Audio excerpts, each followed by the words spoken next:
Que Dieu vous bénisse au nom merveilleux de notre Seigneur et Sauveur Jésus-Christ. Amen. Mes bien-aimés dans le Seigneur, nous bénissons l'Éternel notre Dieu qui a permis ces instants afin que nous puissions partager avec vous un enseignement qui a pour thème de la Pâque juive ancienne, format ancien de la Pâque à la Pâque chrétienne universelle, format nouveau de la Pâque. De la Pâque juive ancienne, format ancien de la Pâque, à la Pâque chrétienne universelle, format nouveau de la Pâque, c'est le thème que nous allons développer, toi et moi. Est-ce que j'ai parlé à quelqu'un? Bien-aimés dans le Seigneur, vous devez comprendre que la Pâque, c'est la fête la plus importante du christianisme et elle commémore la résurrection de notre Seigneur et Sauveur Jésus-Christ. Chaque fois quand nous célébrons la Pâque, nous pensons à la résurrection de notre Seigneur et Sauveur Jésus-Christ. Jésus-Christ ressuscité, Jésus-Christ nous a donné la vie éternelle. Mais franchement, plusieurs chrétiens ignorent encore les racines profondes de cette fête de la Pâque. Plusieurs chrétiens ignorent sa signification profonde, ses origines anciennes, ainsi que ses racines dans la parole de Dieu. Et cet enseignement se donne comme objectif de vous expliquer clairement comment nous sommes passés de la Pâque juive ancienne à l'actuel format de la Pâque. Est-ce que j'ai parlé à quelqu'un? Alors, le Seigneur Jésus-Christ, chaque fois il se rendait à Jérusalem, c'était pour célébrer la Pâque format ancien. Mais quand il célèbre pour la dernière fois, lui-même, il fait une déclaration qui présage déjà la réforme de la Pâque. Nous pouvons voir ça dans le livre de Luc, chapitre 22, les versets 14 à 16. Vous allez comprendre quelque chose. Lisons les Écritures. La Bible dit ceci. L'heure étant venue, c'est-à-dire Jésus, il s'est mis à table et les apôtres avec lui. Il leur dit, j'ai désiré vivement manger cette Pâque avec vous avant de souffrir. Mais regardez la particularité du verset 16. Car je vous l'ai dit, je ne la mangerai plus jusqu'à ce qu'elle soit accomplie dans le royaume de Dieu. Amen, amen. Amen. Donc, comme vous le constatez, mes frères et sœurs, dans le verset 16, Jésus est en train de dire, je ne la mangerai plus. Jésus est en train de dire, je ne dois plus célébrer la Pâque à la manière traditionnelle, à la manière des Juifs. Est-ce que j'ai parlé à quelqu'un? Donc, c'est comme ça, dans cet enseignement, nous nous sommes posé la question, pourquoi Jésus dit, je ne la mangerai plus? C'était tout simplement pour annoncer la réforme de la Pâque juive. Cette fois-ci, nous passons de la réforme juive, de la Pâque juive, ancien format, vers la Pâque chrétienne universelle. Est-ce que j'ai parlé à quelqu'un? D'où la pertinence de ce thème que nous sommes en train de développer, toi et moi, aujourd'hui, le thème intitulé « De la Pâque juive ancienne, format ancien de la Pâque à la Pâque chrétienne universelle, format nouveau de la Pâque ». Est-ce que j'ai parlé à quelqu'un? Donc, par la même occasion, mon frère, ma sœur, je profite pour te dire que la Pâque sans S, ça se réfère à la Pâque juive ancienne.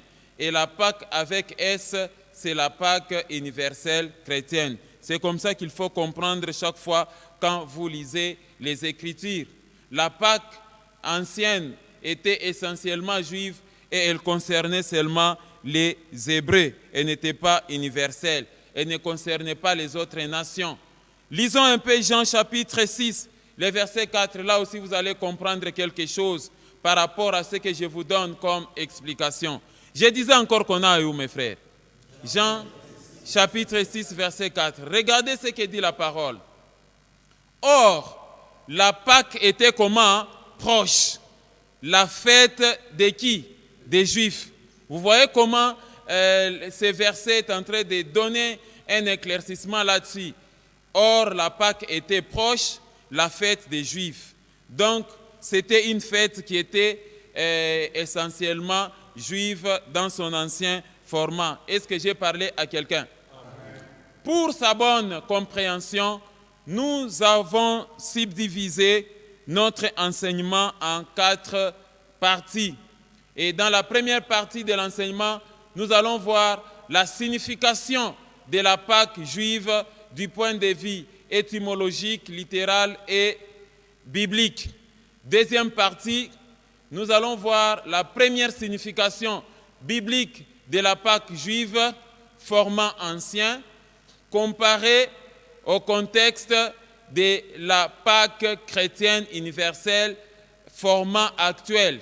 Et troisième partie, nous allons voir la deuxième signification biblique de la Pâque juive, format ancien, comparé au contexte de la Pâque chrétienne universelle, format actuel.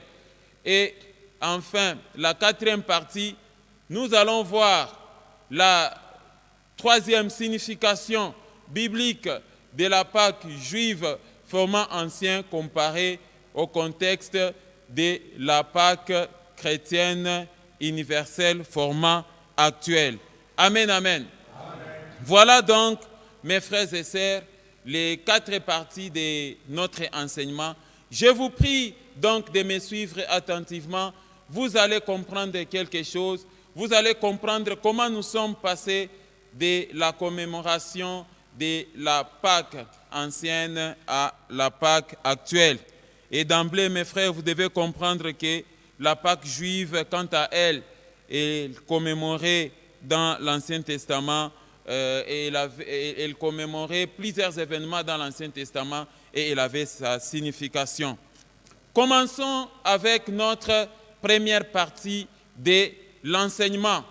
Signification de la Pâque juive du point de vue étymologique, littéral et biblique. Amen, amen. Je vous rappelle donc les principes de l'interprétation de la parole de Dieu que nous appliquons. Vous allez vous poser la question, pourquoi nous voulons donner l'essence au mot? Tout simplement parce que le mot qui se trouve dans la parole de Dieu doivent être interprétés selon leur usage biblique. Raison pour laquelle nous avons l'habitude donc de vous expliquer, de vous donner les explications littérales, l'essence littérale et l'essence biblique du terme. Et ici, nous allons nous concentrer seulement sur le mot Pâques. Est-ce que j'ai parlé à quelqu'un? Alors, quelle est la signification étymologique du mot Pâques? Qu'est-ce que cela signifie? Quelle est l'essence étymologique et littérale? C'est notre petit sous-point de la première partie. Signification étymologique et littérale du mot Pâques. Amen, amen. Bien-aimés dans le Seigneur, vous devez comprendre donc ce concept. Et dans cet enseignement, je m'efforce un peu de vous faire comprendre ce que ça signifie le mot Pâques. Alors, que signifie le mot Pâques du point de vue étymologique, du point de vue origine du mot?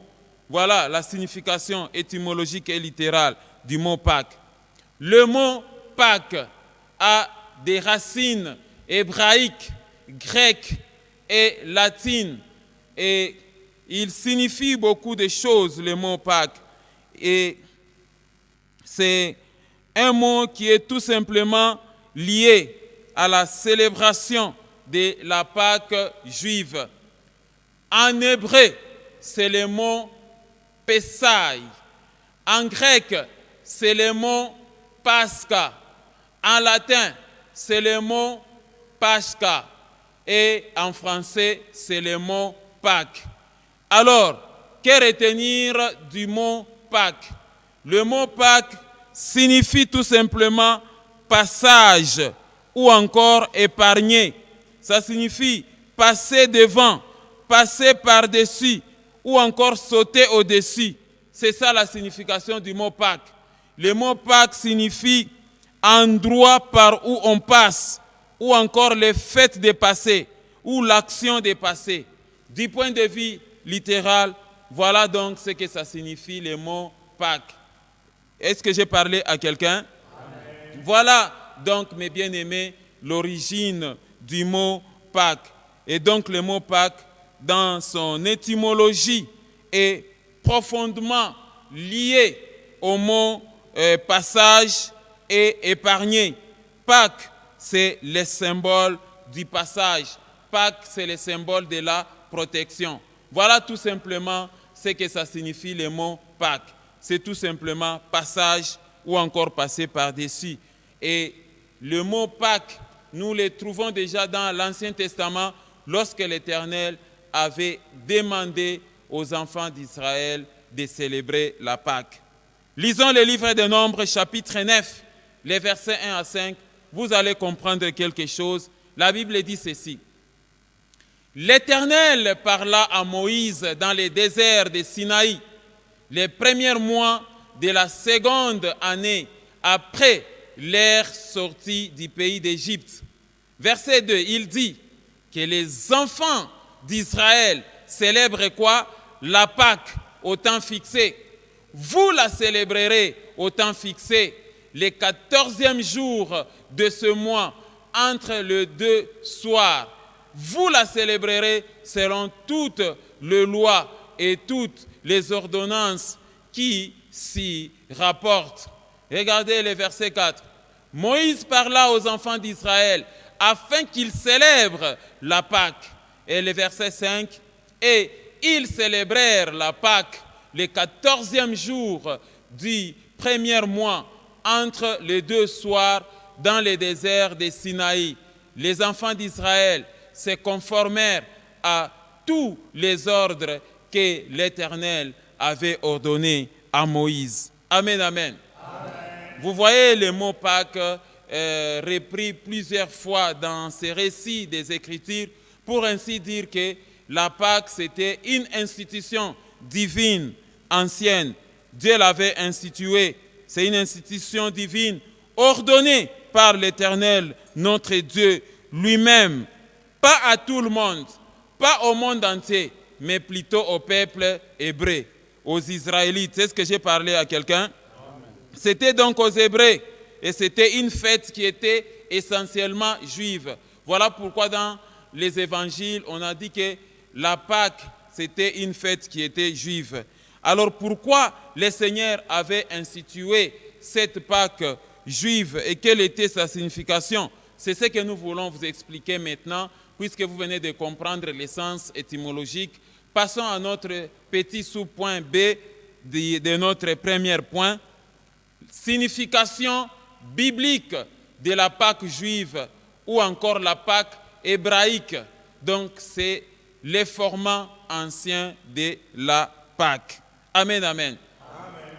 Donc ici, mes frères et sœurs, nous voulons ressortir le pourquoi de cette célébration de la Pâque par les Hébreux, par les Juifs. Comme je continue à insister, c'est une fête qui ne concernait pas les autres nations. Au départ, c'était une fête essentiellement hébraïque. Amen, amen.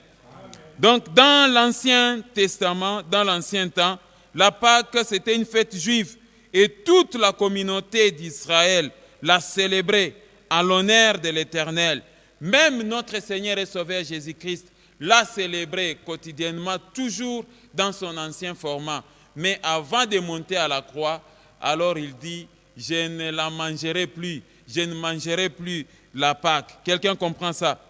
Donc ce n'était pas une Pâque des autres nations, c'était tout simplement une fête qui concernait les Juifs seulement. C'est de la race d'Israël, des peuples qui sont sortis de l'Égypte. Initialement, c'était comme ça. Est-ce que j'ai parlé à quelqu'un? Lisons un peu Exode chapitre 12, les versets 43 et les versets 47. La Bible dit ceci. L'Éternel dit à Moïse et à Aaron, voici une ordonnance au sujet de la Pâque. Aucun étranger n'en mangera. Quelqu'un voit le passage? Donc ça ne concernait pas les autres nations. Ça concernait seulement les enfants d'Israël. aucun étranger n'en mangera. Verset 47, toute l'assemblée d'Israël fera la Pâque. Amen, amen. Donc quelqu'un a vu la précision. Ce n'était pas une fête des autres nations. La Pâque, dans son format ancien, concernait seulement les enfants d'Israël, les 12 tribus d'Israël. Est-ce que j'ai parlé à quelqu'un? Lisons aussi Jean, chapitre 11. Vous allez voir les versets 55 à partir du verset 55 au verset 57. On spécifie bien, il s'agit de la Pâque des Juifs. Je disais encore qu'on aille où? Jean, chapitre 11, versets 55 à 57. La Bible dit ceci. La Pâque de qui? Des Juifs était proche. Pas la Pâque, je ne sais pas moi, des Français, des Américains ou de ceci, non. Ce n'est pas la Pâque des Congolais, mais c'était la Pâque des Juifs. C'était dans son ancien format. La Pâque des Juifs était proche et beaucoup de gens du pays montèrent à Jérusalem avant la Pâque pour se purifier. Verset 56. Ils cherchaient Jésus et ils se disaient les uns aux autres dans les temples, que vous ensemble, ne viendra-t-il pas à la fête? Vous voyez comment tout le monde était intéressé à Jésus. Mais pourquoi on cherchait Jésus pendant la Pâque? Verset 57. Or, les principaux sacrificateurs et les pharisiens avaient donné l'ordre que si quelqu'un savait où il était, il le déclara afin qu'on se saisit de lui. Amen, amen. Ça, c'était une occasion de vouloir tuer qui? Jésus. L'arrêter et le tuer. Et c'est comme ça que tout le monde était intéressé à la présence de Jésus à la fête des Pâques. Est-ce que j'ai parlé à quelqu'un? Alors, maintenant, quelle est la signification biblique de cette Pâque? Je vous rappelle encore étymologiquement ce que ça signifiait le mot Pâques. Amen, amen. Amen. Donc, le mot Pâques de l'hébreu, Pessai, du grec, Pascha, du latin, Pacha, et du français Pâques, signifie passage, épargné, passer par-dessus, endroit où l'on passe, les fêtes ou actions dépassées, sauter au-dessus. Ça, c'est la signification littérale. Est-ce que j'ai parlé à quelqu'un? Ça, c'est la signification étymologique et littérale. Alors, dans la Pâque, quelle est la signification biblique de cette Pâque ancienne? Quelle est sa signification biblique? Pourquoi les Juifs célébraient la Pâque et pourquoi ils se retrouvaient à Jérusalem pour célébrer la Pâque? Regardez maintenant la signification de cette Pâque juive. Amen, amen. Amen. Alors, dans la signification juive, donc nous avons les 3 significations de la Pâque juive. La Pâque juive commémore, premièrement, les passages de l'ange exterminateur qui frappa les maisons des Égyptiens et tua leurs premiers-nés depuis les hommes jusqu'au bétail et épargnant les Israéliens. Ça, c'est la première signification. Deuxième signification, les passages de l'esclavage d'Égypte à la liberté du peuple d'Israël. C'est la deuxième signification biblique. Et la troisième signification, c'est le passage de la mer Rouge par le peuple d'Israël lors de la libération de l'Égypte. Est-ce que j'ai parlé à quelqu'un? Voilà les 3 significations de la Pâque. Et comme vous le constatez, Pâque signifie tout simplement les passages. Et ce sont là donc les 3 passages qui commémorent la Pâque. Est-ce que j'ai parlé à quelqu'un? J'espère que vous avez très bien compris ce que signifie le mot Pâque du point de vue étymologique, littéral et du point de vue biblique. À présent, nous allons passer à notre deuxième partie de notre enseignement. Et notre deuxième partie de l'enseignement est intitulée « Première signification biblique de la Pâque juive, format ancien, comparé au contexte de la Pâque chrétienne universelle formant actuelle. Amen, amen. Mais bien-aimés dans le Seigneur, j'aimerais que vous puissiez maintenant comprendre ces développements narratifs de l'enseignement, parce qu'ici nous voulons maintenant commencer à expliquer chaque signification de la Pâque ancienne comparée à la Pâque actuelle. Mais nous commençons d'abord avec la première signification. Quelle était donc la première signification de la Pâque formant ancien ou encore formant des Juifs? Alors, la première signification de la Pâque juive, c'est la commémoration de la protection divine des peuples d'Israël. La commémoration de la protection divine des Hébreux, peuple d'Israël, face à l'exterminateur. Et c'est ce que ça signifie donc le passage de l'ange destructeur qui frappa les maisons des Égyptiens dans tous les pays et tua leurs premiers-nés, depuis les hommes jusqu'au bétail, mais épargnant les Israélites, leurs maisons et leurs premiers-nés. Amen, amen. Ça, c'est la première signification biblique de la Pâque des Juifs, la Pâque formant ancien. C'est ça la première signification, mes frères et sœurs. Alors, vous allez comprendre parce que vous connaissez bien l'histoire. Avant de libérer les peuples d'Israël, Pharaon était très têtu et très incrédule. Et Dieu avait frappé 9 plaies aux Égyptiens. Malgré tout cela, Pharaon était incrédule et il ne voulait même pas libérer les enfants d'Israël.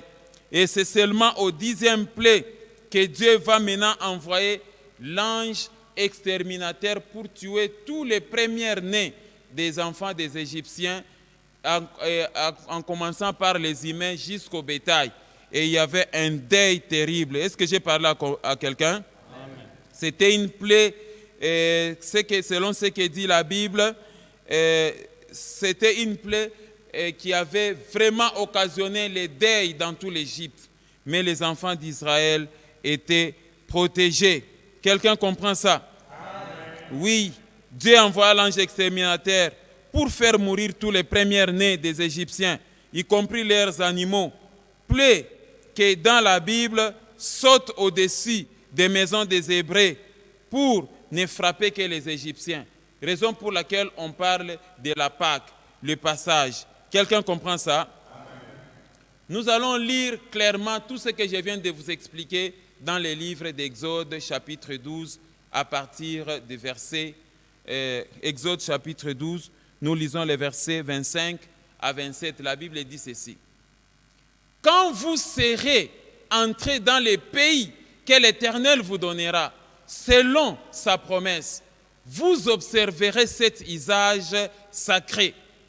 Et lorsque vos enfants vous diront, que signifie pour vous cet usage? Le verset 27 dit, vous répondrez, c'est le sacrifice de quoi? De la Pâque, en l'honneur de l'Éternel qui a passé par-dessus les maisons des enfants d'Israël en Égypte lorsqu'il frappa l'Égypte et qu'il sauva nos maisons. Les peuples s'inclinant et se prosternant. Est-ce que j'ai parlé à quelqu'un? Amen. Donc, au verset 27, quand vous voyez que c'est le sacrifice de Pâques en l'honneur de l'Éternel qui a passé par-dessus les maisons des enfants d'Israël. C'est ça la signification étymologique de la Pâque, signifie passer par-dessus. Quelqu'un comprend ça? Amen. Voilà comment vous devez comprendre, mes frères et sœurs, les Écritures. Et avant donc de s'abattre sur la maison des Égyptiens, Dieu avait donné une instruction spéciale aux enfants d'Israël, qu'ils devaient chaque fois d'abord se rappeler de cela. Même quand la génération future posera la question, pourquoi nous célébrons la Pâque? C'est tout simplement parce que l'Éternel nous avait protégés en Égypte. Est-ce que j'ai parlé à quelqu'un? Alors, avant donc d'exécuter cette plaie dévastatrice, Dieu avait dit aux Israéliens de tuer un agneau ou encore un chevreau sans défaut et d'en appliquer le sang sur l'encadrement de leurs portes. Et on verra ça dans Exode chapitre 12, versets 21 à 22. Et l'ange exterminateur, quand l'ange exterminateur passerait par-dessus les maisons qui avaient le signe de sang de l'agneau et épargnerait les premiers-nés des Israélites. Quelqu'un comprend ça? C'est comme ça le mot Pâques intervient ici, parce que l'ange exterminateur devait passer par-dessus et les enfants d'Israël devraient être protégés. Est-ce que j'ai parlé à quelqu'un?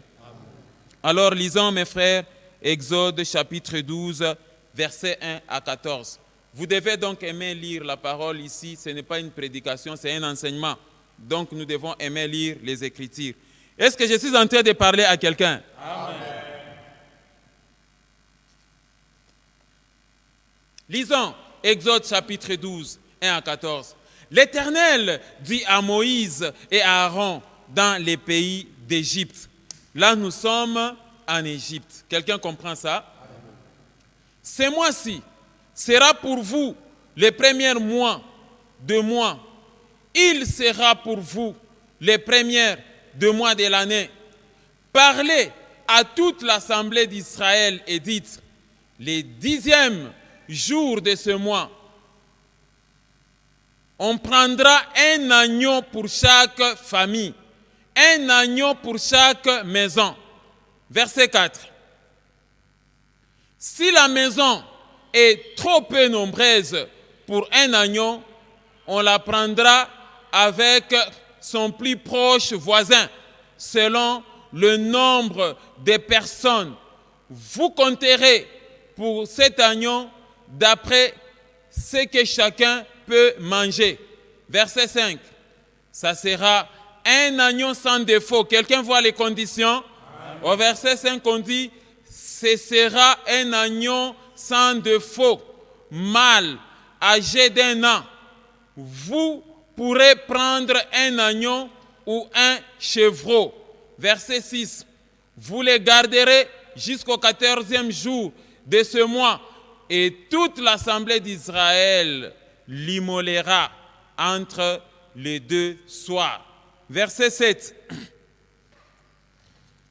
On prendra de son sang et on en mettra sur les deux poteaux et sur les linteaux de la porte des maisons où on les mangera. Verset 8. Cette même nuit, on en mangera la chair, rôtie au feu. On la mangera avec des pains sans levain et des herbes amères. Verset 9. Vous ne le mangerez point à demi-cuit et bouilli dans l'eau, mais il sera rôti au feu avec la tête, les jambes et l'intérieur. Ça, ce sont les ordres du Seigneur. Verset 10. Vous n'en laisserez rien jusqu'au matin, et s'il en reste quelque chose le matin, vous les brûlerez au feu. Verset 11. Quand vous les mangerez, vous aurez vos reins sains, vos souliers aux pieds et votre bâton à la main, et vous les mangerez à la hâte. C'est la Pâque de qui?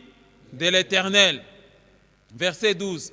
Cette nuit-là, je passerai dans les pays d'Égypte et je frapperai tous les premiers-nés du pays d'Égypte, depuis les hommes jusqu'aux animaux, et j'exercerai des jugements contre tous les dieux de l'Égypte.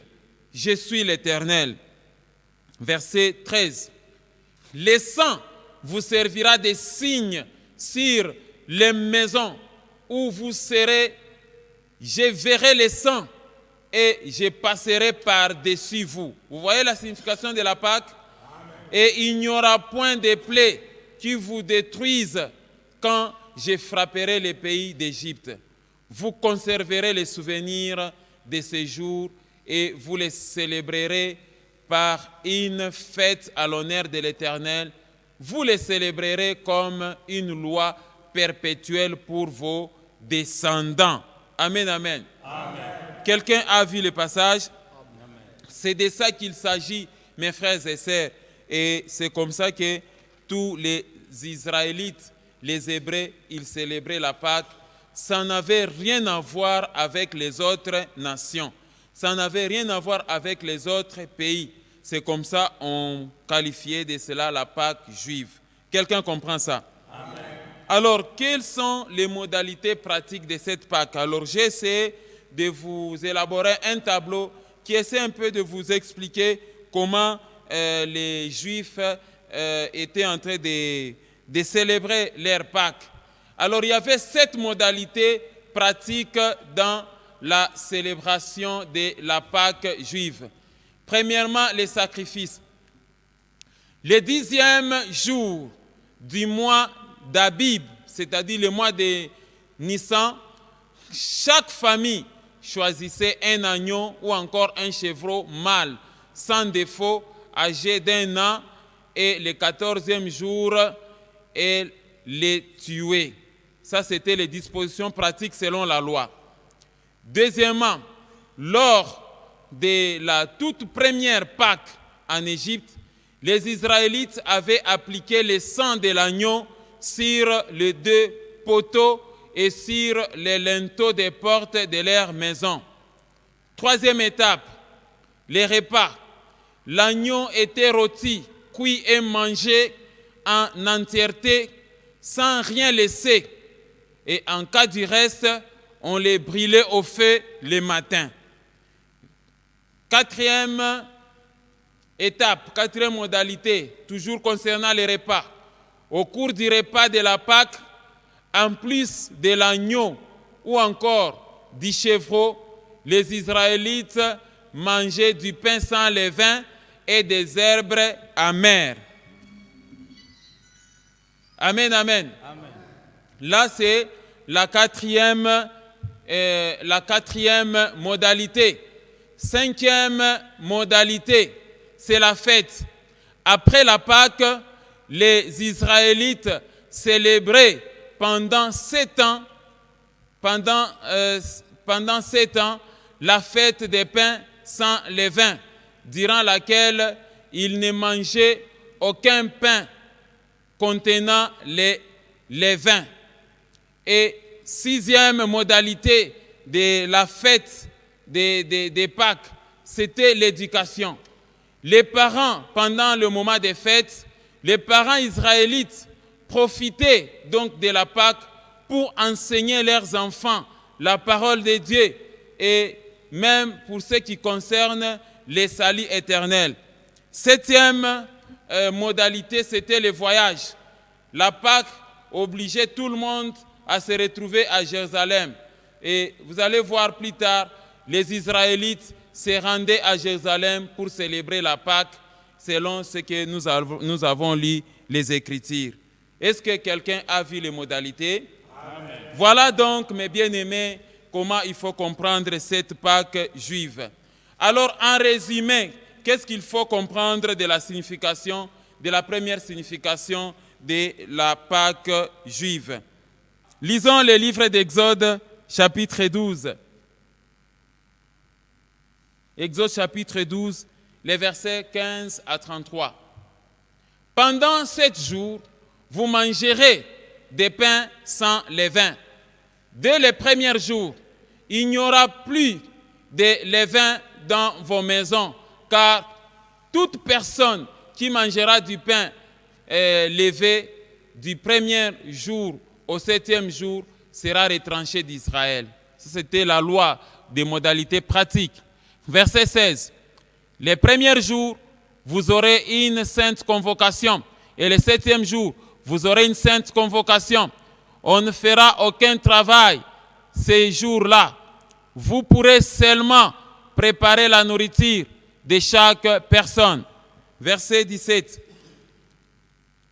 Vous observerez la fête des pains sans levain, car c'est en ce jour même que j'aurai fait sortir vos armées du pays d'Égypte.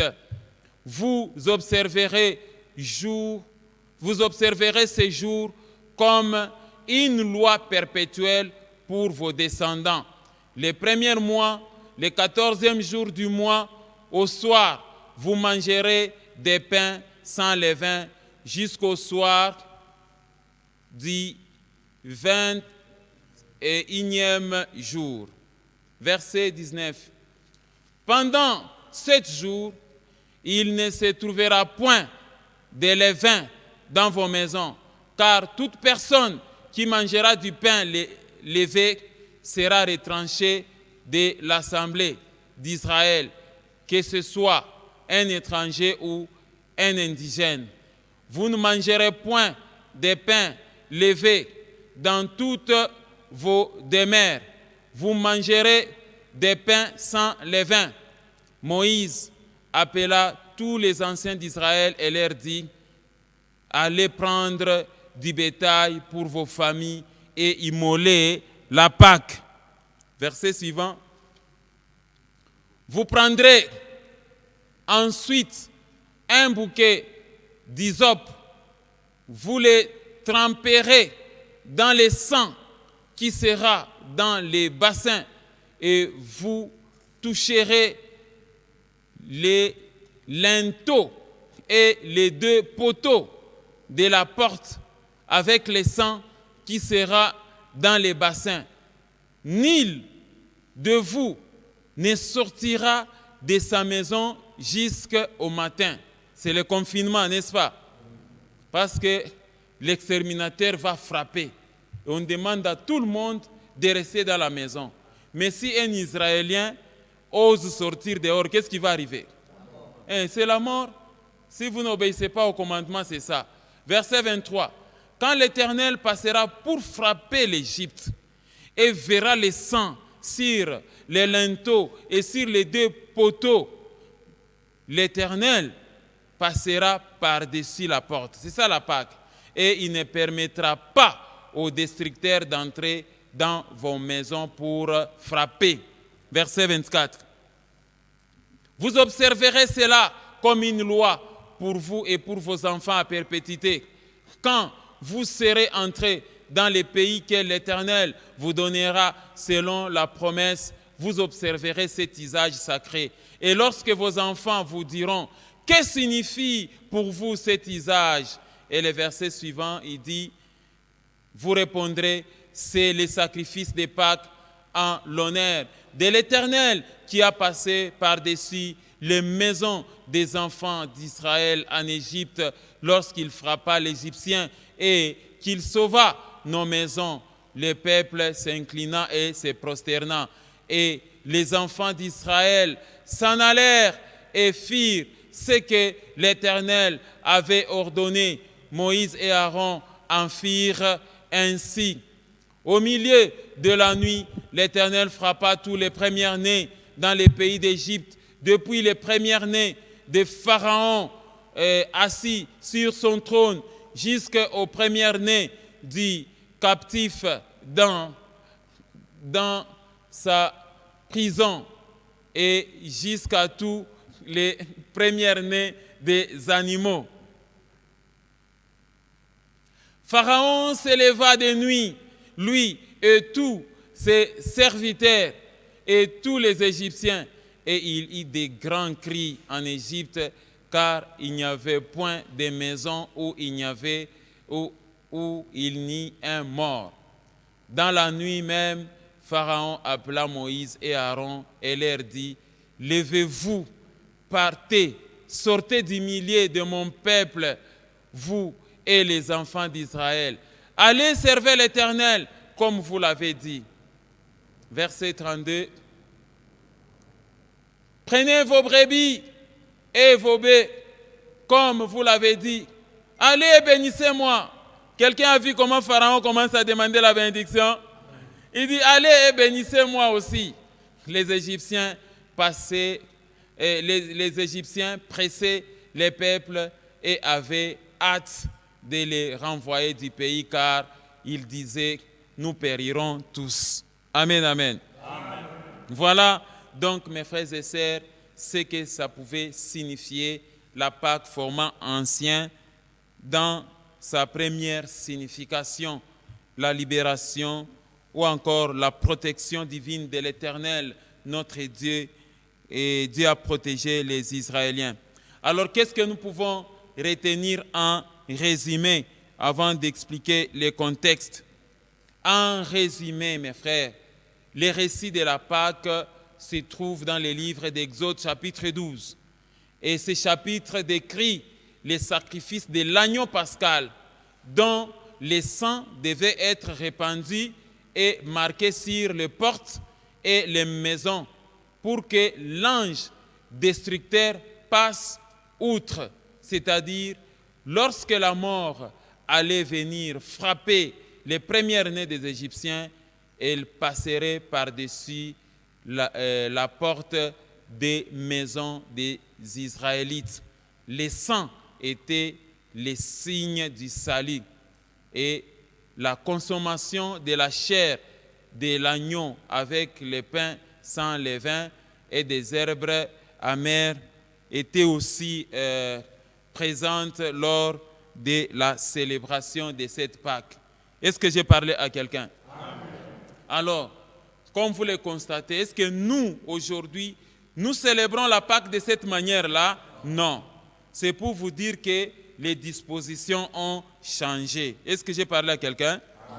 Alors, passons à notre point, à notre petit sous-point qui concerne les contextes maintenant de la première signification de la première Pâque juive dans l'Ancien Testament comparé au contexte de la Pâque chrétienne universelle format actuel.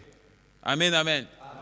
Mais bien-aimés dans le Seigneur, laisse-moi vous expliquer que la toute première célébration de la Pâque dans l'Ancien Testament a eu lieu en Égypte. Quelqu'un comprend ça?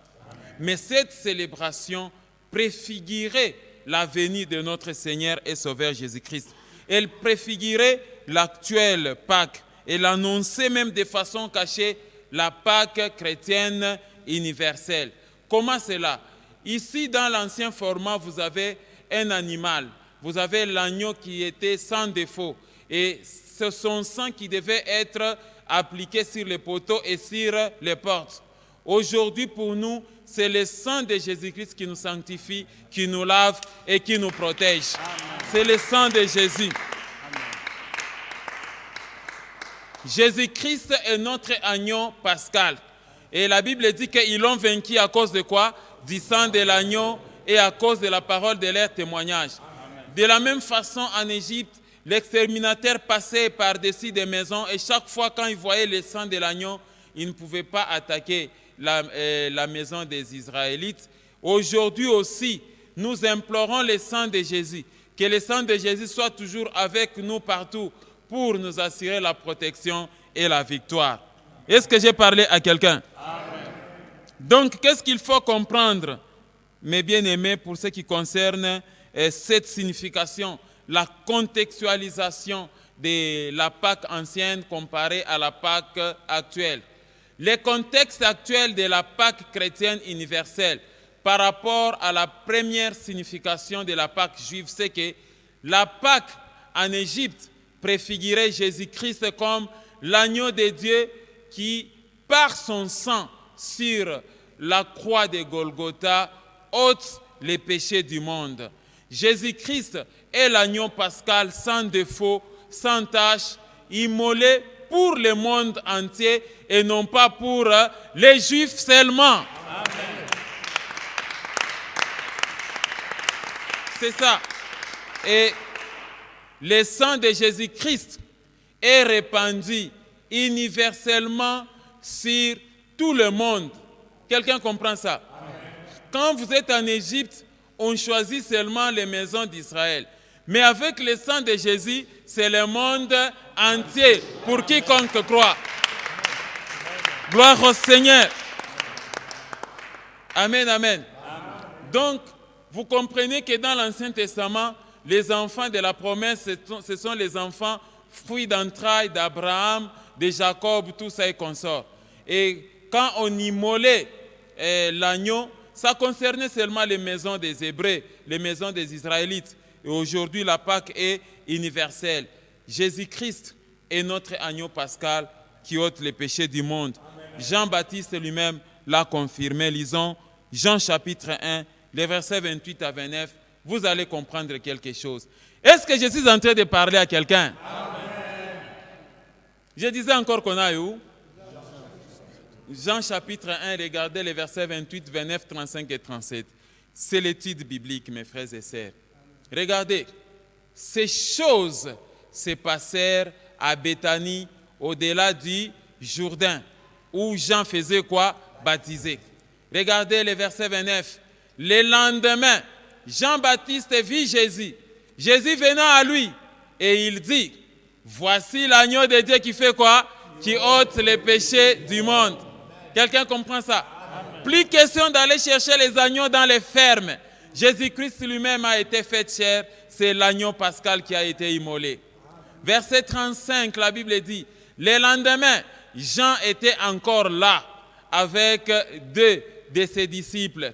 Et ayant regardé Jésus qui passait, il dit, voilà l'agneau de Dieu, voilà l'agneau de Dieu. Et les deux disciples l'entendirent prononcer ces paroles et ils suivirent qui? Jésus. Amen, amen. Et Jean-Baptiste, mes bien-aimés frères et sœurs, Monsieur Baptiste Jean, c'est lui qui a présenté pour la première fois Jésus. Il dit, voici l'agneau de Dieu qui ôte les péchés du monde. Maintenant, curieusement, ça c'est une parenthèse. Jean dans sa prison, la pression de la prison. Et Jean va encore envoyer ses disciples pour aller poser la question. Allez un peu poser la question à ces messieurs-là. Est-il celui qui doit venir ou encore doit-on attendre quelqu'un d'autre? Amen, amen. C'était tout simplement la folie de quoi? De la prison. Jean-Baptiste, tu nous as présenté Jésus que non, voilà l'agneau qui ôte les péchés du monde. Il y a quelqu'un qui vient après moi, il est plus grand que moi. Tu l'as présenté. Mais comment expliquer encore dans la prison, tu envoies les disciples pour poser la question, est-ce que c'est toi ou encore on doit attendre quelqu'un d'autre? Il fallait seulement comprendre que c'était la pression de quoi? De la prison. Est-ce que j'ai parlé à quelqu'un? Donc, mes frères et sœurs, Jean-Baptiste parle de l'agneau qui ôte les péchés du monde, pas qui ôte les péchés des peuples d'Israël. Et rappelez-vous que dans la Pâque format ancien, l'agneau avait une spécificité. Et c'était un agneau sans défaut, un agneau sans tache. Et quand nous comparons les contextes, vous allez voir exactement que Jésus-Christ a répondu à ces critères. Jésus-Christ est l'agneau immolé, l'agneau sans défaut et sans tache. Est-ce que j'ai parlé à quelqu'un? Lisons cela en 1 Pierre chapitre 1, versets 18 à 19. Vous allez comprendre quelque chose. La Bible dit ceci. Sachant que ce n'est pas par des choses périssables, par de l'argent ou de l'or que vous avez été rachetés de la vaine manière de vivre que vous avez hérité de qui? De vos parents. Mais par le sang précieux de qui? De Christ, comme d'un agneau sans défaut et sans tache.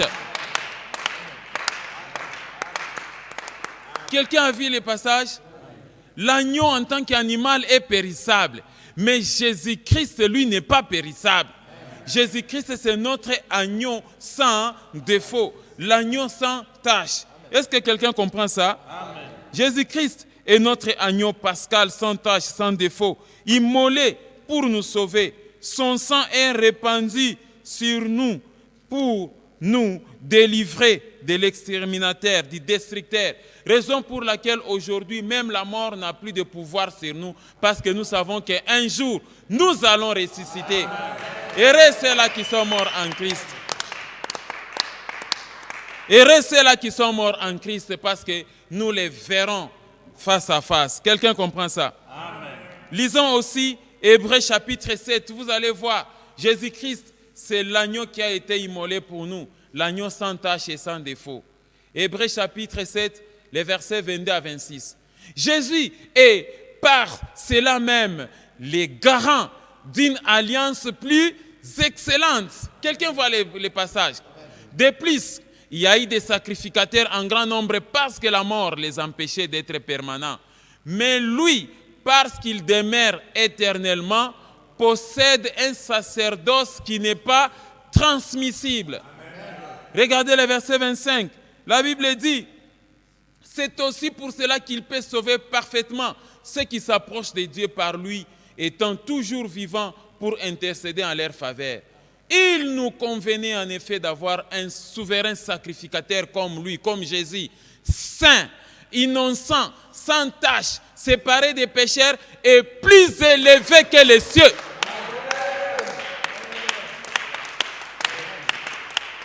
Gloire au Seigneur. C'est lui, Jésus, qui est sans défaut, sans tache, saint, innocent, séparé des pécheurs et plus élevé que les cieux. Quelqu'un comprend ça? Amen. Voilà la comparaison parfaite de la Pâque juive à la Pâque actuelle. Donc ici, il n'est pas question aux familles d'aller chercher les agneaux dans les fermes. Jésus-Christ est l'agneau pascal pour l'humanité entière, pas seulement pour les Juifs. Est-ce que j'ai parlé à quelqu'un? À présent, mes frères et sœurs, nous passons à notre troisième partie de l'enseignement. Et dans notre troisième partie de l'enseignement, nous allons voir la deuxième signification biblique de la Pâque juive format ancien comparée au contexte de la Pâque chrétienne universelle format actuel. Amen, amen. Amen. Alors, partant donc de ces points, nous voulons expliquer maintenant la deuxième signification.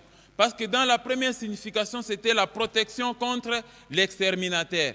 Et dans le format ancien, cette Pâque a eu lieu précisément en Égypte. Et c'était la nuit. Quelqu'un comprend ça? Amen. Et raison pour laquelle, chaque fois qu'on célébrait la Pâque, on les célébrait quand? Toujours la nuit. Est-ce que j'ai parlé à quelqu'un? Alors, quelle est la deuxième signification ancienne? Dans le format ancien, la Pâque des Juifs, quelle est la deuxième signification de la Pâque juive format ancien? C'est la commémoration du passage de l'esclavage d'Égypte à la libération du peuple d'Israël, ou encore la célébration de la libération du peuple d'Israël de l'esclavage des pharaons en Égypte. Amen. Amen. Ça, c'est la deuxième signification de la Pâque ancien format. C'était une fête juive commémorant la sortie des enfants d'Israël hors d'Égypte qui marquait la fin de l'esclavage. J'ai parlé à quelqu'un? Donc, c'était tout simplement la sortie d'Égypte, terre d'esclavage, vers les pays où coule le lait et le miel, terre de liberté. C'était ça, la signification. Donc, on commémorait la Pâque tout simplement parce que les enfants d'Israël étaient libérés de l'esclavage de l'Égypte. J'ai parlé à quelqu'un? Amen. Lisons un peu Deutéronome, chapitre 16, les versets 1 à 8. Vous allez comprendre quelque chose. La Bible dit ceci. Observe le mois des épis et célèbre quoi? La Pâque, à l'honneur de l'Éternel, ton Dieu. Car c'est dans le mois des épis que l'Éternel, ton Dieu, t'a fait sortir d'Égypte pendant la nuit. Verset 2. Tu sacrifieras la Pâque à l'Éternel, ton Dieu, tes victimes de menus et de gros bétail, dans les lieux que l'Éternel choisira pour y faire résider son nom. Verset 3. Pendant la fête, tu ne mangeras pas du pain levé, mais tu mangeras 7 jours de pain sans levain et du pain d'affliction, car c'est avec précipitation que tu es sorti du pays d'Égypte. Il en sera ainsi afin que tu te souviennes toute ta vie du jour où tu es sorti du pays d'Égypte. On ne verra point chez toi de levain dans toute l'étendue de ton pays pendant 7 jours, et aucune partie des victimes que tu sacrifieras le soir du premier jour ne sera gardé pendant la nuit jusqu'au matin. Verset 5. Tu ne pourras point sacrifier la Pâque dans l'un quelconque des lieux que l'Éternel ton Dieu te donne pour demeure. Verset 6. Mais c'est dans les lieux que choisira l'Éternel ton Dieu pour y faire résider son nom que tu sacrifieras la Pâque le soir au coucher du soleil à l'époque de la sortie d'Égypte. Verset 7. Tu feras cuire ta victime et tu la mangeras dans les lieux que choisira l'Éternel ton Dieu. Et le matin, tu pourras t'en retourner et t'en aller vers tes tentes. Verset 8. Pendant 6 jours, tu mangeras des pains sans levain. Et le 7e jour, il y aura une assemblée solennelle à l'honneur de l'Éternel ton Dieu. Tu ne feras aucun ouvrage. Amen, amen. Donc ici, c'est la célébration de la Pâque, format ancien. Donc chaque fois quand les Juifs célébraient la Pâque, c'était pour se souvenir de la libération. Donc fini l'esclavage. Voilà pourquoi nous célébrons la Pâque. Donc les Juifs célébraient la Pâque pour se souvenir de la protection face à l'exterminateur et aussi se souvenir de la fin de quoi? De l'esclavage en Égypte. Est-ce que j'ai parlé à quelqu'un? Voyons maintenant les contextes actuels. Si nous comparons la Pâque de l'Ancien Testament et la Pâque que nous célébrons aujourd'hui, quel est le contexte de la deuxième signification de la deuxième Pâque juive, ancien format comparé au contexte de la Pâque chrétienne universelle, format actuel? Amen, amen. Amen. Mes frères et sœurs, à l'instar de la première signification, la seconde célébration de la Pâque ancienne était aussi une préfiguration de l'actuelle Pâque. C'est comme ça que vous devez comprendre, mes frères et sœurs, ces choses. Jésus-Christ, notre agneau pascal, a été immolé, c'est pour nous donner la liberté. Amen, amen. Amen. C'est pour la liberté spirituelle et c'est pour notre rachat. Et souvenez-vous, la Bible dit que nous savons que le monde entier est sous l'empire et l'esclavage de qui? De Satan. Mais Jésus-Christ est venu pour nous libérer. Raison pour laquelle, mes frères, quand Jésus-Christ entre pour la première fois dans les temples, il ouvre les rouleaux et il dit « L'Esprit du Seigneur est sur moi, car le Seigneur m'a oint pour donner la liberté à qui? Aux captifs. » Amen, amen. Amen. Exactement comme en Égypte, pour donner la liberté aux captifs, pour envoyer libres les opprimés, pour donner la délivrance à ceux-là qui sont sous la captivité, pour guérir les malades. C'était ça la mission. Nous tous, nous étions sous l'esclavage du diable, exactement comme le peuple d'Israël était sous l'esclavage des pharaons. Et Jésus-Christ, notre agneau pascal, est descendu pour nous donner cette liberté. Est-ce que j'ai parlé à quelqu'un? Lisons Galates chapitre 5, le verset 1. La Bible est très claire. Nous lisons le livre de Galates chapitre 5, le verset 1. La Bible dit ceci. C'est pour la liberté que Christ nous a fait quoi? Nous a affranchis. Christ nous a affranchis. C'est pour la liberté que Christ nous a affranchis. C'est pour la liberté que Christ nous a affranchis. Amen, amen. Amen. C'est pour la liberté que Christ nous a affranchis. Demeurez donc fermes et ne vous laissez pas mettre de nouveau sous le joug de quoi? De la servitude. Ne rentrez plus en Égypte. Ne soyez pas comme les Israélites dans le désert, pendant que le Seigneur les a libérés de la main des pharaons. Et ils sont dans le désert et disent, nous voulons retourner en Égypte. C'est ce que font les chrétiens souvent. Quelqu'un comprend ça? Amen. Donc, dans le nouveau format de la Pâque chrétienne universelle, Christ nous a donné la liberté. Christ nous a libérés de l'esclavage du péché et de la mort. Alors, dans la Pâque actuelle, nous trouvons deux dimensions. Premièrement, c'est le rachat et deuxièmement, c'est la liberté. Donc, nous voyons dans les sacrifices ultimes de Jésus-Christ, notre agneau pascal qui a été immolé, c'est là que nous trouvons notre rachat et notre liberté. Est-ce que j'ai parlé à quelqu'un? Amen. Lisons un peu Jean chapitre 8, les versets 30 à 36, vous allez comprendre quelque chose. Comme Jésus parlait ainsi, plusieurs crurent en lui. Et il dit aux Juifs qui avaient cru en lui, « Si vous demeurez dans ma parole, vous êtes vraiment qui? Mes disciples. Vous connaîtrez la vérité et la vérité fera quoi? Vous affranchira. » Regardez le verset 33, comment ils réagissent, les Juifs. Ils lui répondirent, « Nous sommes la postérité d'Abraham et nous ne fûmes jamais esclaves de personne. Comment dit-il? Vous deviendrez libres. » Pour ainsi dire que non, voilà. On avait déjà envoyé Moïse qui nous avait libérés de la main des Égyptiens. Mais toi, tu viens encore nous dire que non, vous connaîtrez la vérité vous affranchira.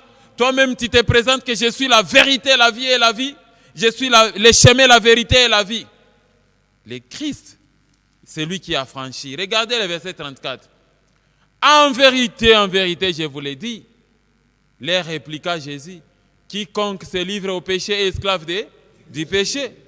Or, l'esclave ne demeure pas toujours dans la maison. Le fils, il demeure toujours. Et le verset 36, il dit, si donc le fils vous affranchit, vous serez réellement libres.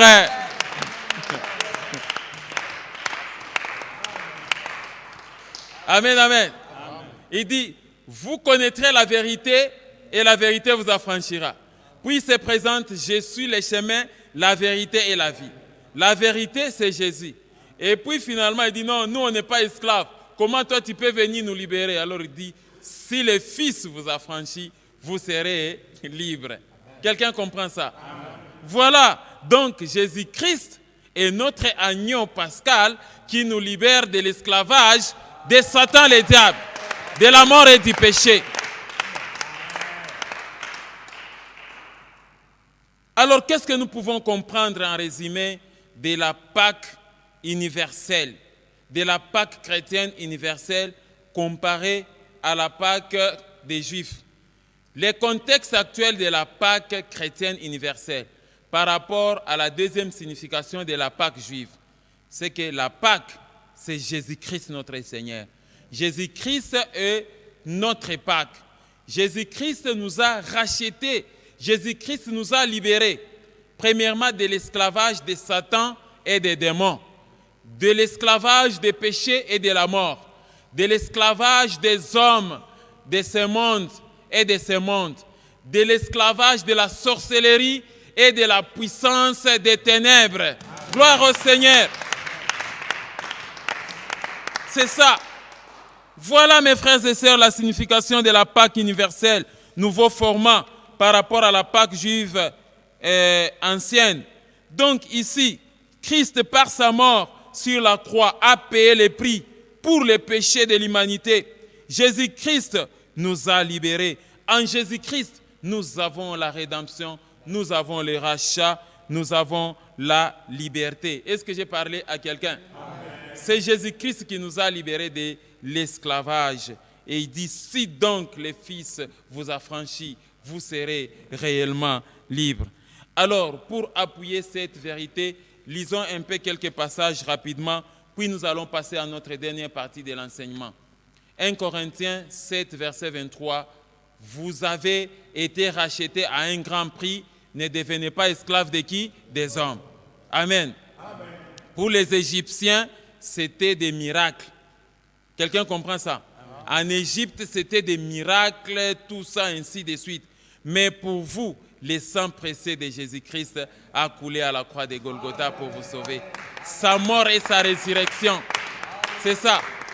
Son sang précieux a coulé à la croix de Golgotha. Ne devenez pas esclaves des hommes. Lisons Matthieu chapitre le verset 28. La Bible dit ceci. C'est ainsi que le Fils de l'homme est venu non pour être servi, mais pour servir et donner sa vie comme la rançon de plusieurs. Quelqu'un comprend ça? La rançon de plusieurs. Il nous a rançonnés. C'est ça. Est-ce qu'on a dit ici que non, Jésus-Christ est venu, c'est pour rançonner seulement les Juifs? Non. Mais c'est la rançon de plusieurs pour quiconque croit. Lisons aussi Apocalypse chapitre 5, verset 9. La Bible dit, et il chantait un cantique nouveau en disant, tu es digne de prendre les livres et d'en ouvrir le sceau, car tu as été immolé et tu as racheté pour Dieu par ton sang des hommes de toutes tribus, de toutes langues, de tout peuple et de toute nation. Ici, c'est le sang de Jésus qui vous libère. Quelqu'un comprend ça? Amen. Et tu as fait de la race des sacrificateurs pour Dieu. Et ils régneront sur cette terre. Lisons aussi 1 Timothée, chapitre 2, les versets 5 à 6. La Bible dit, car il y a un seul Dieu et aussi un seul médiateur entre Dieu et les hommes, Jésus-Christ homme, qui s'est donné lui-même en rançon pour tout. C'est là le témoignage rendu à son propre temps. Amen, amen. Amen. Donc Jésus-Christ a payé les prix. Quelqu'un comprend ça? C'est ça.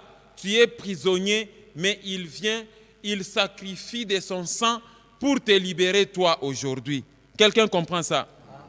La mort de Jésus-Christ à la croix de Golgotha, c'était un acte d'amour, un sacrifice destiné à racheter les péchés de l'humanité et à offrir à tous la possibilité de nous réconcilier avec Dieu. Voilà pourquoi, mon frère, si tu n'as pas la foi en Jésus, tu es malheureux. Je t'appelle à croire au Seigneur Jésus-Christ. Amen. Est-ce que j'ai parlé à quelqu'un? Amen. Voilà les contextes actuels, pourquoi nous célébrons la Pâque. Ce n'est plus le format ancien. Passons à notre dernière partie de l'enseignement. Et dans notre dernière partie de l'enseignement, nous allons voir la troisième signification biblique de la Pâque juive, format ancien comparé au contexte de la Pâque chrétienne universelle, format actuel. Amen, amen. Amen. Alors, nous avons la même méthodologie. Quelle était la troisième signification de la Pâque juive ancienne? Puis nous allons la comparer à la Pâque universelle chrétienne actuelle, format actuel. Amen, amen. Amen. Pour les Juifs, qu'est-ce que ça signifiait? C'était la troisième signification de la Pâque juive. Commémoration du passage du peuple d'Israël à travers la mer Rouge alors qu'il était poursuivi par Pharaon et son armée. Amen, amen. Vous savez, l'histoire, ce n'est pas le moment de revenir là-dessus. Les enfants d'Israël étaient attaqués par les Égyptiens et devant eux, c'était la mer Rouge. Derrière eux, c'était Pharaon lui-même au fond, ainsi que son armée d'élite qui était en train de pourchasser les Hébreux et ils voulaient les tuer. Alors Dieu les avait délivrés et les Hébreux célébraient la Pâque en rappel de leur passage à travers la mer Rouge. Est-ce que j'ai parlé à quelqu'un? Le scénario était si fort à telle enseigne que le peuple se lamentait et disait à Moïse, pourquoi tu ne nous as pas laissé mourir en Égypte, là où il y a des cimetières, là où il y a des sépulcres, pour nous laisser maintenant mourir ici dans le désert? Alors Moïse leur avait dit, gardez silence, l'Éternel combattra pour vous. Ces Égyptiens que vous voyez, vous ne les verrez plus jamais. Amen, amen. C'est la même chose avec toi aujourd'hui. Même si on t'a prophétisé, voilà, il y a un cercueil qui te suit derrière toi. Il y a, je ne sais pas moi, des sorciers qui se sont décidés de creuser une tombe. Oh non, voilà, on te voit dans un cercueil, on fait ceci. Toutes les prophéties là qui te terrifient, tu commences à être terrifié. La Bible dit, ainsi dit l'Éternel, garde silence, l'Éternel combattra pour toi. C'est ça. Et l'Éternel dit lui-même, c'est dans la paix et dans la tranquillité que sera votre force.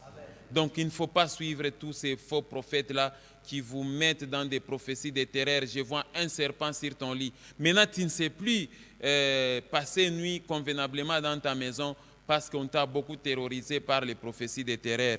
L'Éternel te dit, gardez calme, gardez ton silence, car lui-même, il combattra pour vous. Est-ce que j'ai parlé à quelqu'un? Alors, mes frères et sœurs, quel est le contexte actuel? Comment il faut comprendre cette troisième signification?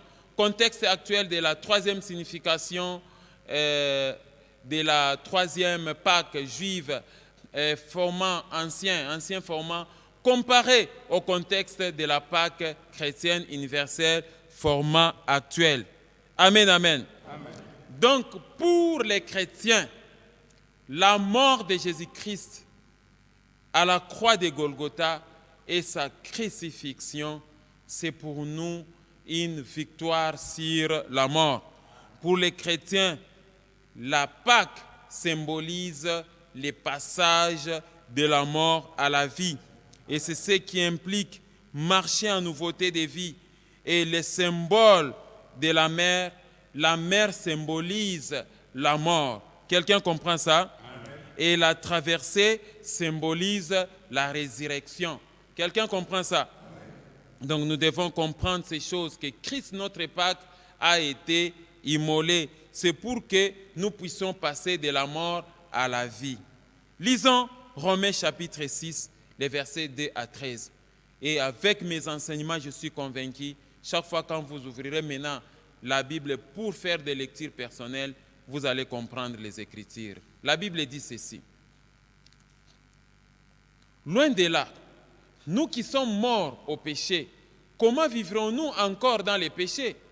Ignorez-vous que nous tous qui avons été baptisés en Jésus, c'est en sa mort que nous avons été comment baptisés.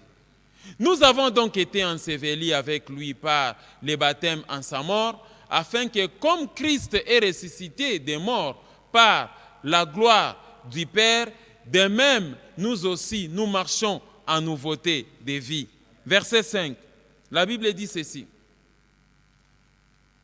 En effet, si nous sommes devenus une même plante avec lui par la conformité à sa mort, nous le serons aussi par la conformité à sa résurrection, sachant que notre vieil homme a été crucifié avec lui, afin que le corps du péché fût détruit pour que nous ne soyons plus esclaves du péché.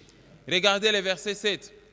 Car celui qui est mort est libre du péché. Or, si nous sommes morts avec Christ, nous croyons que nous vivrons aussi avec lui. Sachant que Christ ressuscité des morts ne meurt plus, la mort n'a plus de pouvoir sur lui. Car il est mort et c'est pour le péché qu'il est mort. Une fois pour toutes, il est revenu à la vie et c'est pour Dieu qu'il vit. Regardez le verset 11. Ainsi vous-même, regardez-vous comme mort au péché et comme vivant pour Dieu en Jésus-Christ.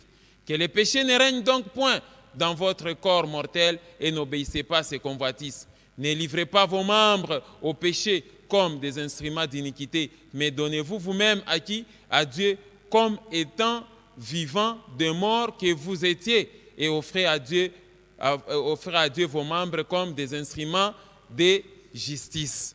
Amen, amen. Amen. C'est comme ça, mes frères et sœurs, qu'il faut comprendre le contexte actuel de la Pâque. Le fait pour le peuple d'Israël de passer par la mer Rouge qui représente la mort, et de traverser de l'autre côté. De la même manière, Jésus-Christ est venu, il est mort. Nous sommes morts avec lui, nous sommes ressuscités avec lui, nous sommes montés au ciel avec lui. C'est comme ça que Éphésiens dit, il nous a ressuscités ensemble et nous a fait asseoir ensemble dans les lieux célestes en Jésus-Christ. Le même Éphésiens dit, vous étiez morts par vos offenses et par vos péchés. Est-ce que quelqu'un comprend ça? Amen. Alors, qu'est-ce qu'il faut comprendre maintenant dans le contexte actuel pour les chrétiens? C'est quoi la Pâque? Puisque les Israéliens sont passés de la mort à la vie, et Pharaon qui les poursuivait derrière, et ils sont passés par la mer Rouge. Quel est le contexte actuel de la Pâque chrétienne universelle? par rapport à la troisième signification de la Pâque juive, c'est que pour les chrétiens, la Pâque symbolise le passage de la mort à la vie à travers les eaux de baptême. Nous mourons avec Jésus-Christ et nous ressuscitons avec lui.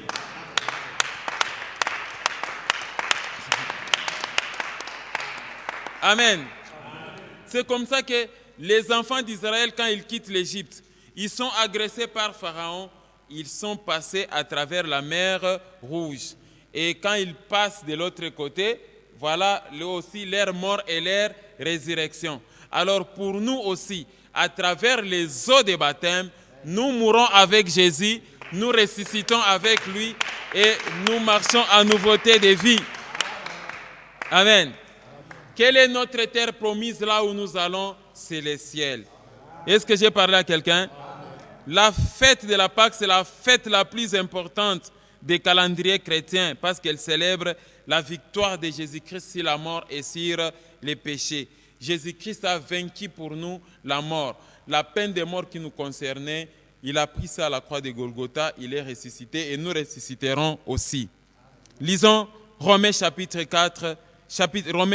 7, le verset 4, la Bible dit: de même, mes frères, vous aussi, vous avez été par le corps de Christ mis à mort. Quelqu'un voit ça? Nous avons été mis à mort par le corps de Christ en ce qui concerne la loi, pour que vous apparteniez à un autre, à celui qui est ressuscité des morts, afin que nous portons des fruits pour Dieu. Amen, amen. Oui, c'est ça. Si nous célébrons la Pâque aujourd'hui, c'est-à-dire nous mourons avec Jésus, nous ressuscitons avec Jésus et nous sommes assis à la droite du Père. Lisons aussi 1 Corinthiens chapitre 5, versets 14 à 15. Vous allez comprendre que nous sommes morts ensemble avec Jésus.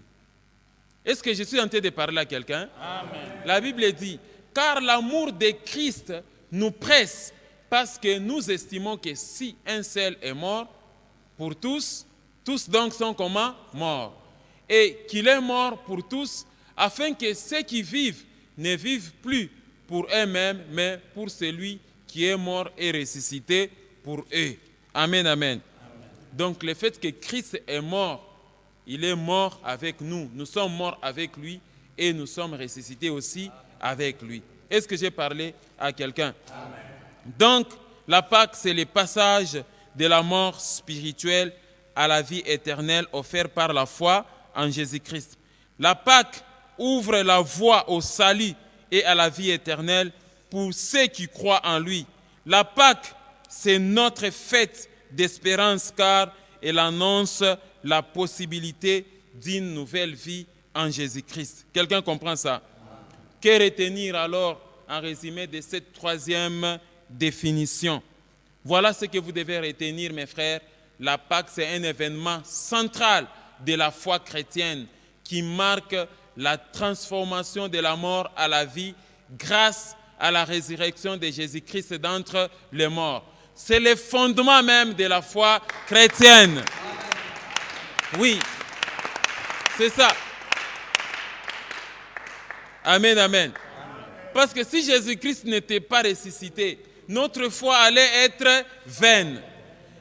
La foi chrétienne est fondée sur la mort et la résurrection de Jésus-Christ. Si vous êtes dans une église là où on dit que non, Jésus-Christ n'était pas monté à la croix, Jésus-Christ n'était pas mort. Non, ça ce n'est pas une église qui vous donne la foi. Parce que nous, notre foi est basée sur la prédication de la foi. La prédication de la croix. Est-ce que j'ai parlé à quelqu'un?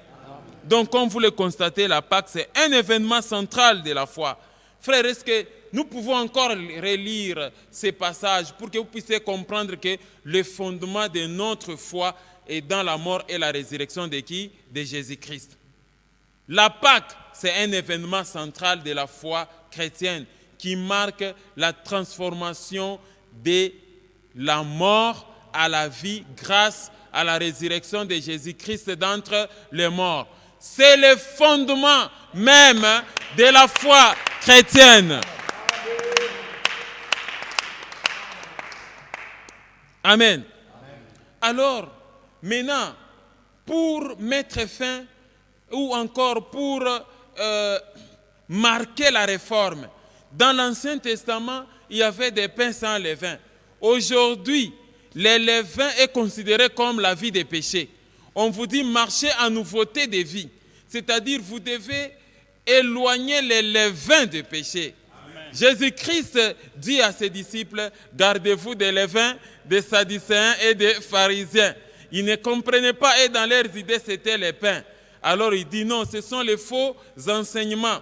Et aujourd'hui, les levains est considéré comme tout ce que tu mènes comme péché. Marcher en nouveauté de vie, abandonner les levains, abandonner les péchés. Est-ce que j'ai parlé à quelqu'un?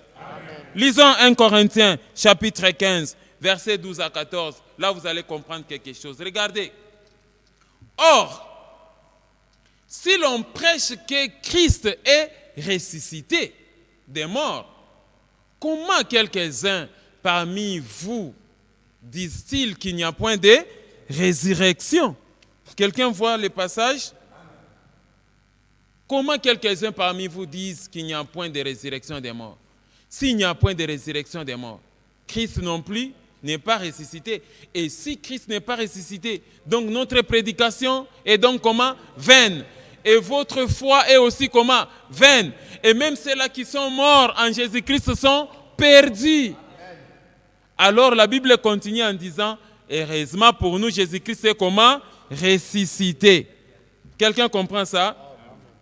Donc, Jésus nous invite à célébrer la Pâque, cette fois-ci, pas avec les vieux levains, mais en abandonnant les anciennes habitudes, le mauvais comportement. En conclusion, mes frères, qu'est-ce qu'il faut retenir de la Pâque juive, ancien format, et de la Pâque chrétienne universelle?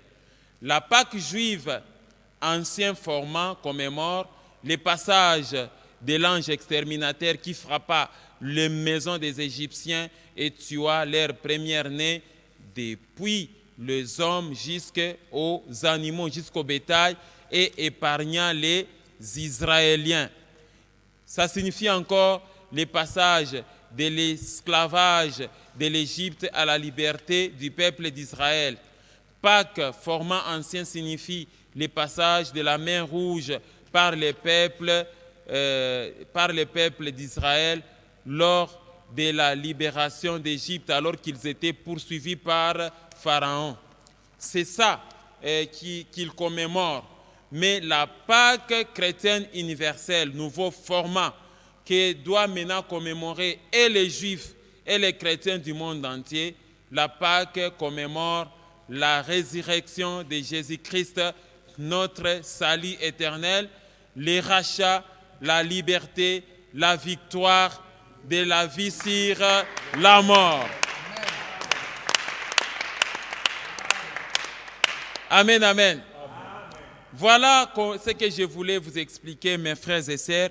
Alors, quelles sont les recommandations du Seigneur? Un seul verset que je vais vous donner. Désormais, comme vous venez de le voir, la Pâque a été réformée. Nous sommes passés donc de la Pâque juive ancienne, format ancien, à la Pâque juive, et plutôt à la Pâque chrétienne universelle, format actuel ou nouveau format. Maintenant, regardez la recommandation du Seigneur en 1 Corinthiens chapitre 5, versets 7 à 8. Regardez. Faites disparaître les vieux levains dans votre conduite. Faites disparaître les vieux levains afin que vous soyez une pâte comment? Nouvelle. Puisque vous êtes sans levain, car Christ, notre Pâque, a été immolé. Christ est notre Pâque. Regardez le verset 8. Célébrons donc la fête, non avec du vieux levain, non avec un levain de malice et de méchanceté, mais avec les pains sans levain, de la pureté et de la vérité.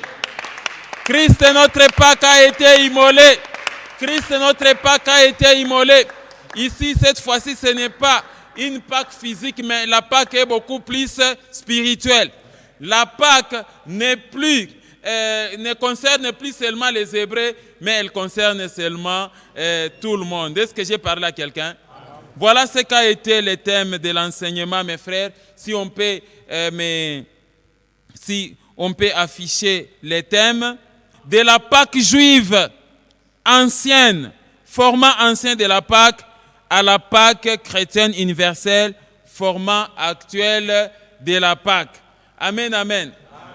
Voilà donc, mes frères et sœurs, ce qu'a été l'objet de l'enseignement.